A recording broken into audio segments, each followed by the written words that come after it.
Written goals will change your life. The reason I know this is that Yale University, back in the 1950s, did a study. In that study, they randomly picked 100 people from their graduating class. I think it was 1955.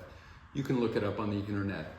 But of that graduating class, they asked those 100 people, do you have any goals?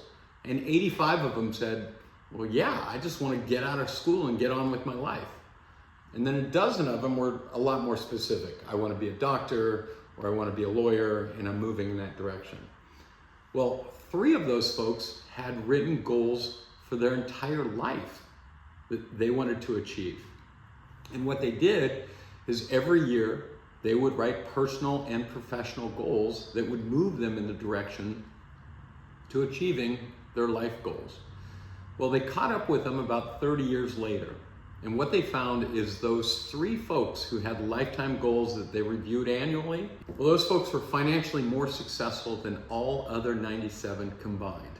Again, 3 folks from Yale University more successful than all other 97 folks from Yale University because they simply wrote down and reviewed their goals annually.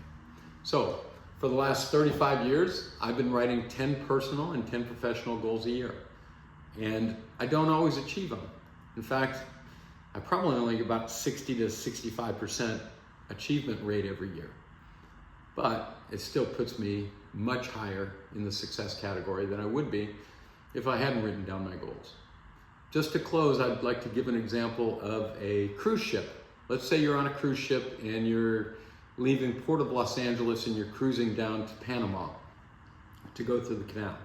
How much confidence would you have if the captain came on the speaker and said, hey folks, we're gonna untie from the dock and we're gonna just let the wind blow us and hopefully we'll end up in Panama?